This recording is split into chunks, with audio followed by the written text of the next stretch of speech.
Chapter 16. They walked for hours in silence, following the winding stone road downwards. Richard was still in pain. He was limping and experiencing a strange mental and physical turmoil. Feelings of defeat and betrayal roiled within him, which, combined with the near loss of his life to Lamia, the damage inflicted by Mr. Vandermeer, and his experiences on the plank far above, left him feeling utterly wrecked. And, which made it worse, he was quite certain that all of his experiences of the last day paled into something rather small and insignificant when placed beside whatever the Marquis had experienced. So he said nothing. The Marquis kept silent, as every word he uttered hurt his throat. He was content to let it heal, and to concentrate on Hunter. He knew that, should he let his attention flag for even a moment, she would know it, and she would be away or she would turn on them. So he said nothing. Hunter walked a little ahead of them. She also said nothing. After some hours, they reached the bottom of Down Street.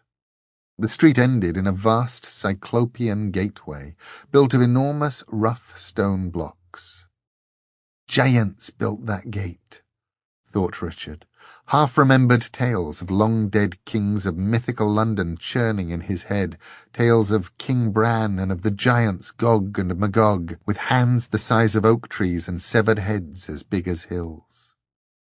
The portal itself had long since rusted and crumbled away. Fragments of it could be seen in the mud beneath their feet and dangling uselessly from a rusted hinge on the side of the gate.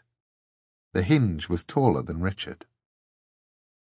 The Marquis gestured for Hunter to stop. He moistened his lips and said, "This gate marks the end of Down Street and the beginning of the labyrinth, and beyond the labyrinth waits the angel Islington, and in the labyrinth is the beast." "I still don't understand," said Richard. "Islington. I actually met him. He's an angel. I mean, a real angel." The Marquis smiled without humour. "When angels go bad, Richard, they go worse than anyone. Remember, Lucifer used to be an angel." Hunter watched Richard with nut-brown eyes. "The place you visited is Islington's citadel, and also its prison," she said. It was the first thing she had said in hours. "It cannot leave." The Marquis addressed her directly. "I assume that the labyrinth and the beast are there to discourage visitors." She inclined her head. "So I would assume also." Richard turned on the Marquis, all his anger and impotence and frustration spewing out of him in one angry blast. "Why are you even talking to her? Why is she still with us? She was a traitor. She tried to make us think that you were the traitor." "And I saved your life, Richard Mayhew," said Hunter, quietly. "Many times. On the bridge. At the gap. On the board, up there." She looked into his eyes, and it was Richard who looked away. Something echoed through the tunnels. A bellow or a roar. The hairs on the back of Richard's neck prickled. It was far away, but that was the only thing about it in which he could take any comfort. He knew that sound. He had heard it in his dreams, but now it sounded neither like a bull nor like a boar. It sounded like a lion. It sounded like a dragon. "The labyrinth is one of the oldest places in London below," said the Marquis. "Before King Lud founded the village on the Thames marshes, there was a labyrinth here." "No beast, though," said Richard. "Not then." Richard hesitated. The distant roaring began again. I think I've had dreams about the beast, he said. The Marquis raised an eyebrow. What kind of dreams? Bad ones, said Richard. The Marquis thought about this, eyes flickering, and then he said, Look, Richard, I'm taking Hunter. But if you want to wait here, well, no one could accuse you of cowardice. Richard shook his head. Sometimes there is nothing you can do. I'm not turning back. Not now. They've got door. Right, said the Marquis. Well then, shall we go? Hunter's perfect caramel lips twisted into a sneer. You'd have to be mad to go in there, she said. Without the angel's token, you could never find your way, never get past the boar. The Marquis reached his hand under his poncho blanket and produced the little obsidian statue he had taken from Dor's father's study. One of these, you mean? He asked. The Marquis felt, then, that much of what he had gone through in the previous week was made up for by the expression on Hunter's face. They went through the gate into the labyrinth. Dor's arms were bound behind her back, and Mr. Vandermeer walked behind her, one huge beringed hand resting on her shoulder, pushing her along. Mr. Croup scuttled on ahead of them, holding the obsidian talisman he had taken from her on high, and peering edgily from side to side like a particularly pompous weasel on its way to raid the hen-house. The labyrinth itself was a place of pure madness. It was built of lost fragments of London above, alleys and roads and corridors and sewers that had fallen through the cracks over the millennia, and entered the world of the lost and the forgotten. The two men and the girl walked over cobbles and through mud, and through dung of various kinds, and over rotting wooden boards. They walked through daylight and night, through gas-lit streets and sodium-lit streets, and streets lit with burning rushes and links. It was an ever-changing place, and each path divided and circled and doubled back on itself. Mr. Croup felt the tug of the talisman, and let it take him where it wanted to go. They walked down a tiny alleyway, which had once been part of a Victorian rookery, a slum comprised in equal parts of theft and penny gin, of twopenny halfpenny squalor and threepenny sex. And they heard it, snuffling and snorting somewhere nearby, and then it bellowed, deep and dark. Mr. Croup hesitated before hurrying forward up a short wooden staircase, and then, at the end of the alley, he stopped, squinting about him before he led them down some steps into a long stone tunnel that had once run across the Fleet marshes in the Templars' time. Dor said, "You're afraid, aren't you?" He glared at her. "Hush your tongue." She smiled, although she did not feel like smiling.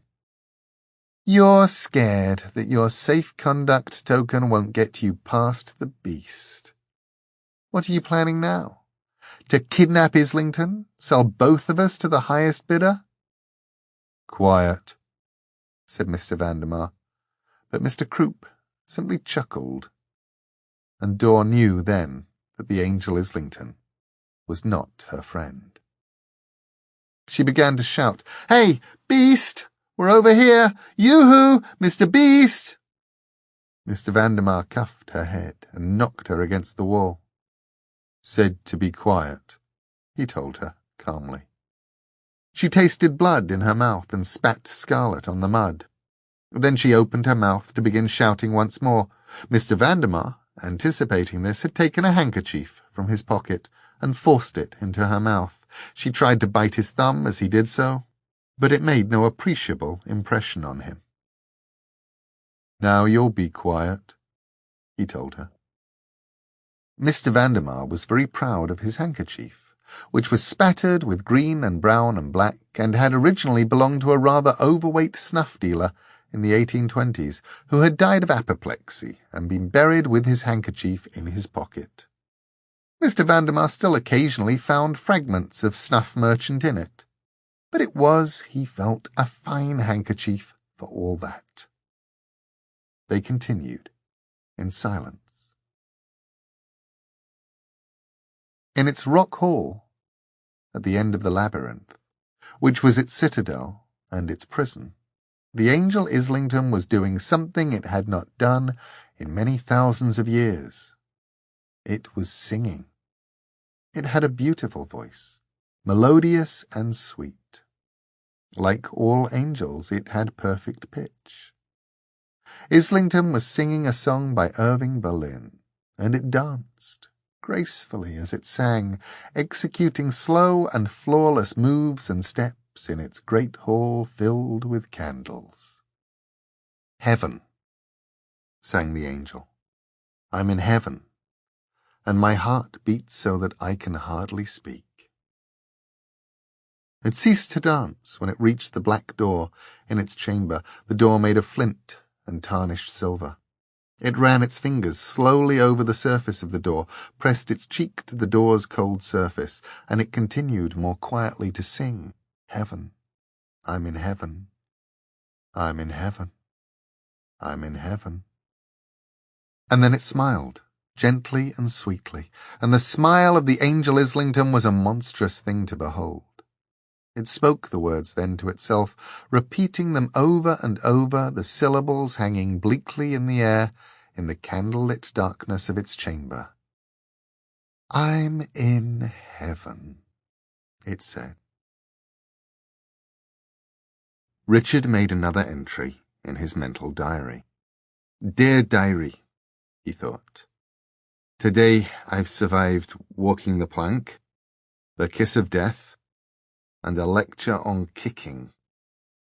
Right now, I'm on my way through a labyrinth with a mad bastard who came back from the dead, and a bodyguard who turned out to be whatever the opposite of a bodyguard is. I am so far out of my depth that—" Metaphors failed him then. He had gone beyond the world of metaphor and simile, into the place of things that are, and it was changing him. They were wading through a narrow passage of wet, marshy ground, between dark stone walls. The Marquis held both the token and the crossbow, and he took care to walk, at all times, about 10 feet behind Hunter. Richard, in the lead, was carrying Hunter's beast spear, and a yellow flare the Marquis had produced from beneath his blanket, which illuminated the stone walls and the mud, and he walked well in front of Hunter. The marshland stank, and huge mosquitoes had begun to settle upon Richard's arms and legs and face, biting him painfully and raising huge, itching welts.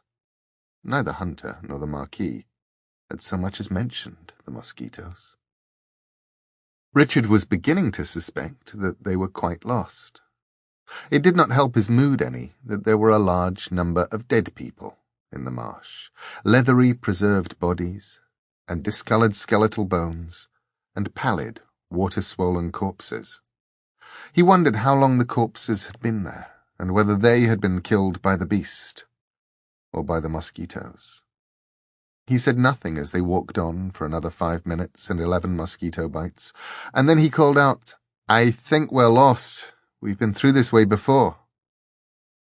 The Marquis held up the token. "No, we're fine," he said. "The token is leading us straight. Clever little thing." "Yeah," said Richard, who was not impressed. "Very clever." It was then that the Marquis stepped, barefoot, on the shattered ribcage of a half-buried corpse, puncturing his heel, and causing him to stumble. The little black statue went flying through the air and tumbled into the black marsh with the satisfied plop of a leaping fish returning to the water. The Marquis righted himself and pointed the crossbow at Hunter's back. He could feel warmth and a sharp pain in the heel of his right foot. He hoped he had not cut it too badly. He had little enough blood to spare anymore. "Richard," he called, "I dropped it. Can you come back here?" Richard walked back, holding the flare high, hoping for the glint of flame on obsidian, seeing nothing but wet mud. "Get down into the mud and look," said the Marquis. Richard groaned. "You've dreamed of the beast, Richard," said the Marquis. "Do you really want to encounter it?" Richard thought about this for not very long. Then he pushed the haft of the bronze spear into the surface of the marsh, and stood the flare up into the mud beside it, illuminating the surface of the marsh with a fitful amber light, and he got down on his hands and knees in the bog, searching for the statue. He ran his hands over the surface of the marsh, hoping not to encounter any dead faces or hands. "It's hopeless. It could be anywhere." "Keep looking," said the Marquis. Richard tried to remember how he usually found things. First he let his mind go as blank as he could, then he let his gaze wander over the surface of the marsh, purposelessly, idly. Something glittered on the boggy surface 5 feet to his left. It was the beast statue. "I can see it!" called Richard. He floundered towards it through the mud. The little glassy beast was head down in a puddle of dark water. Perhaps the mud was disturbed by Richard's approach. More likely, as Richard was convinced forever after, it was just the sheer cussedness of the material world. Whatever the cause, he was almost next to the little statue when the marsh made a noise that sounded like a giant stomach rumbling, and a large bubble of gas floated up and popped noxiously and obscenely beside the talisman, which vanished beneath the water. Richard reached the place where the talisman had been, and pushed his arms deep into the mud, searching for it wildly, not caring what else his fingers might encounter. It was no use. It was gone forever. "What do we do now?" asked Richard. The Marquis sighed. "Get back over here, and we'll figure out something." Richard said quietly, "Too late." It was coming towards them so slowly, so ponderously, that he thought for a fragment of a second that it was old, sick, even dying. That was his first thought. And then he realized how much ground it was covering as it approached, mud and foul water splashing up from its hooves as it ran, and he realized how wrong he had been in thinking it slow. 30 feet away from them the beast slowed and stopped with a grunt. Its flanks were steaming. It bellowed in triumph and in challenge. There were broken spears and shattered swords and rusted knives bristling from its sides and back. The yellow flare light glinted in its red eyes and on its tusks and its hooves. It lowered its massive head. It was some kind of boar, thought Richard, and then realized that had to be nonsense. No boar could be so huge. It was the size of an ox, of a bull elephant, of a lifetime. It stared at them, and it paused for 100 years, which transpired in a dozen heartbeats. Hunter knelt, in one fluid motion, and pulled up the spear from the fleet marsh, which released it with a sucking noise. And in a voice that was pure joy, she said, "Yes, at last." She had forgotten them all. Forgotten Richard down in the mud, and the Marquis and his foolish crossbow, and the world. She was delighted and transported, in a perfect place, the world she lived for. Her world contained 2 things: Hunter and the beast. The beast knew that too. It was the perfect match, the hunter and the hunted, and who was who, and which was which. Only time would reveal. Time and the dance. The beast charged. Hunter waited until she could see the white spittle dripping from its mouth, and as it lowered its head she stabbed up with the spear. But as she tried to sink the spear into its side, she understood that she had moved just a fraction of a second too late. and the spear went tumbling out of her numbed hands, and a tusk sharper than the sharpest razor blade opened her side. And as she fell beneath its monstrous weight, she felt its sharp hooves crushing down on her arm and her hip and her ribs. And then it was gone, vanished back into the darkness, and the dance was done.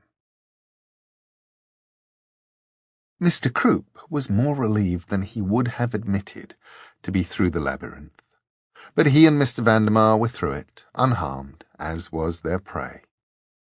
There was a rock face in front of them, an oaken double door set in the rock face, and an oval mirror set in the right-hand door. Mr. Croup touched the mirror with one grimy hand. The surface of the mirror clouded at his touch, seethed for a moment, bubbling and roiling like a vat of boiling quicksilver, and then was still. The angel Islington looked out at them. Mr. Croup cleared his throat. "Ah, good morning, sir. It is us, and we have the young lady you sent us to fetch for you." "And the key?" The angel's gentle voice seemed to come from all around them. "Hanging around her swan-like neck," said Mr. Croup, a little more anxiously than he intended to. "Then enter," said the angel. The oak doors swung open at his words, and they went in. It had all happened so fast. The beast had come out of the darkness, Hunter had snatched the spear, and it had charged her and disappeared back into the darkness. Richard strained to hear the beast. He could hear nothing, but somewhere close to him, the slow drip, drip of water, and the high, maddening whine of mosquitoes. Hunter lay on her back in the mud. One arm was twisted at a peculiar angle. He crawled towards her through the mire. "Hunter?" he whispered. "Can you hear me?" There was a pause, and then a whisper so faint he thought for a moment he had imagined it. "Yes." The Marquis was still some yards away, standing stock still beside a wall. Now he called out, "Richard, stay where you are. The creature's just biding its time. It'll be back." Richard ignored him. He spoke to Hunter. "Are you—" He paused. It seemed such a stupid thing to say. He said it anyway. "Are you going to be all right?" She laughed then, with blood-flecked lips, and shook her head. "Are there any medical people down here?" he asked the Marquis. "Not in the sense you're thinking of. We have some healers, a handful of leeches and chirurgeons." Hunter coughed then and winced. Bright red arterial blood trickled from the corner of her mouth. The Marquis edged a little closer. "Do you keep your life hidden anywhere, Hunter?" he asked. "I'm a hunter," she whispered disdainfully.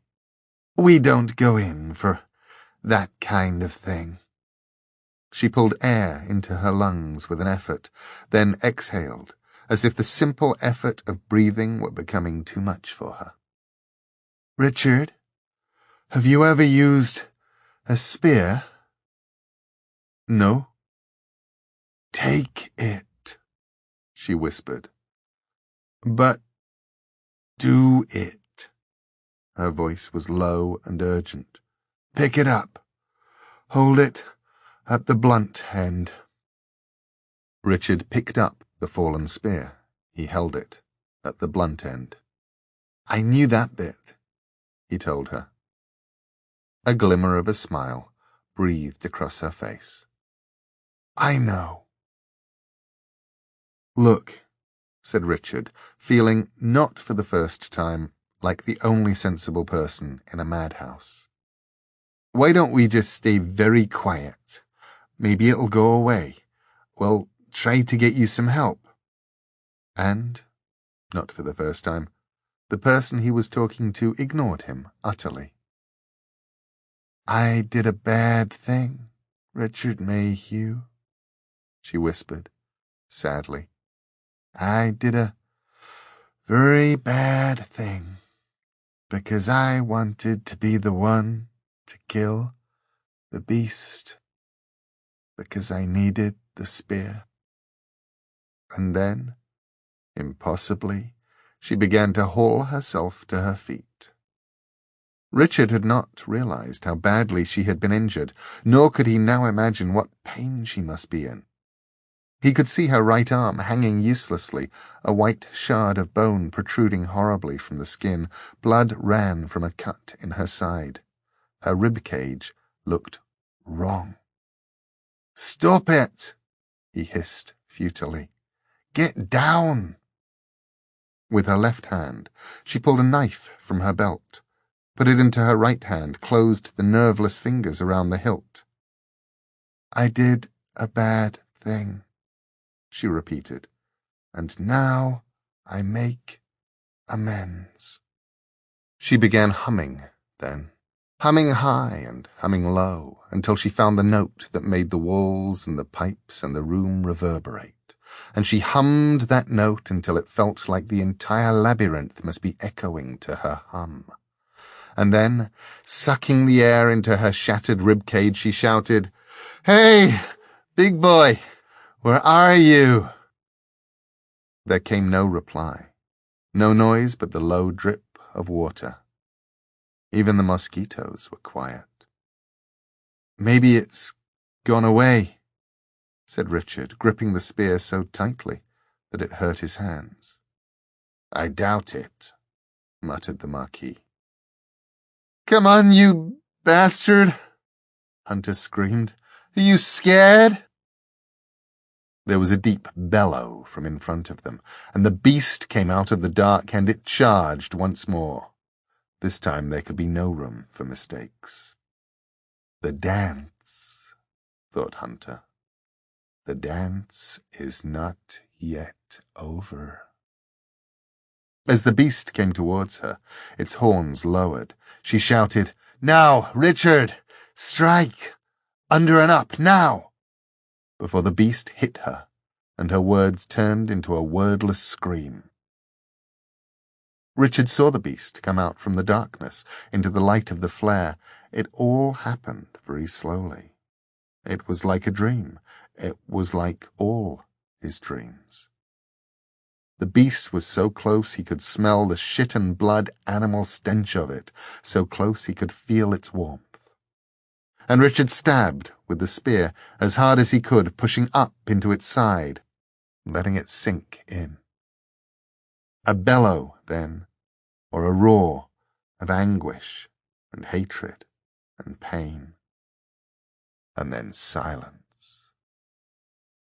He could hear his heart thudding in his ears, and he could hear water dripping. The mosquitoes began to whine once more. He realized he was still holding tight to the haft of the spear, although the blade of it was buried deep within the body of the immobile beast. He let go of it and staggered around the beast, looking for Hunter. She was trapped beneath the beast.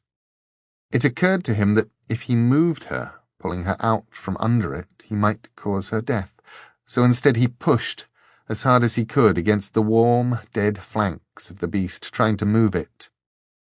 It was like trying to push-start a Sherman tank, but eventually, awkwardly, he tumbled it half off her. Hunter lay on her back, staring up at the darkness above them.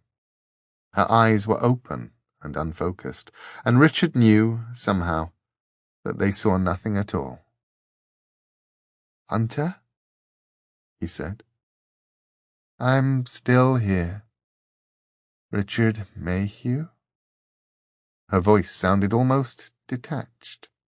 She made no effort to find him with her eyes, no effort to focus. "Is it dead?" "I think so. It's not moving." And then she laughed. It was a strange sort of laugh. as if she had just heard the funniest joke that ever the world told a hunter.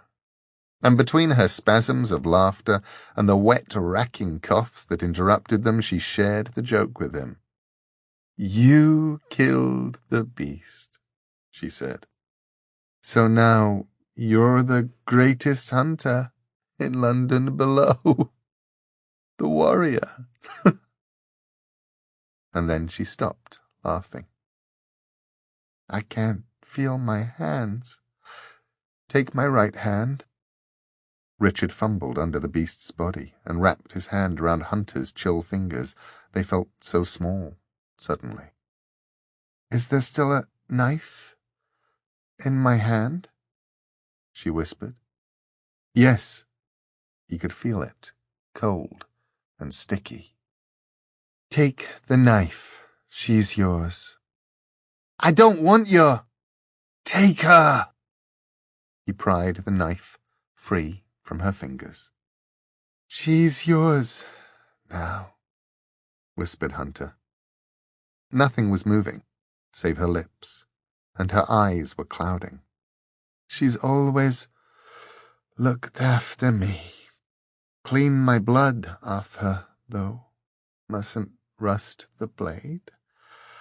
A hunter always looks after her weapons." She gulped air. "Now, touch the beast's blood to your eyes and tongue." Richard was not sure that he had heard her correctly, nor that he believed what he had heard. "What?" Richard had not noticed the Marquis approach, but now he spoke intently into Richard's ear. "Do it, Richard. She's right. It'll get you through the labyrinth. Do it." Richard put his hand down to the spear, ran it up the haft until he felt the beast's hide and warm stickiness of the beast's blood. Feeling slightly foolish, he touched his hand to his tongue, tasting the salt of the creature's blood. It did not, to his surprise, revolt him. It tasted utterly natural, like tasting an ocean. He touched his bloody fingers to his eyes, where the blood stung like sweat. Then, "I did it," he told her. "That's good," whispered Hunter. She said nothing more. The Marquis de Carabas reached out his hand and closed her eyes. Richard wiped Hunter's knife on his shirt. It was what she had told him to do. It saved having to think. "Better get a move on," said the Marquis, standing up. "We can't just leave her here." "We can. We can come back for the body later." Richard polished the blade as hard as he could on his shirt. He was crying now, but he had not noticed. "And if there isn't any later, then we'll just have to hope that someone disposes of all our remains, including the Lady Dawes, and she must be getting tired of waiting for us." Richard looked down. He wiped the last of her blood off Hunter's knife and put it through his belt. Then he nodded. "You go," said de Carabas. "I'll follow as fast as I can." Richard hesitated, and then, as best he could, he ran. Perhaps it was the beast's blood did it. He certainly had no other explanation. Whatever the reason, he ran straight and true through the labyrinth, which no longer held any mysteries for him. He felt that he knew every twist, every path, every alley and lane and tunnel of it. He ran, stumbling and falling, and still running, exhausted, through the labyrinth, his blood pounding in his temples. A rhyme coursed through his head as he ran, pounding and echoing to the rhythm of his feet. It was something he had heard as a child. "This I night, every night and all, fire and fleet and candle late. and Christ receive thy soul." The words went around and around, dirge-like in his head. Fire and fleet and candle lit. At the end of the labyrinth was a sheer granite cliff, and set in the cliff were high wooden double doors. There was an oval mirror hanging on one of the doors. The doors were closed. He touched the wood, and the door opened silently to his touch. Richard went inside.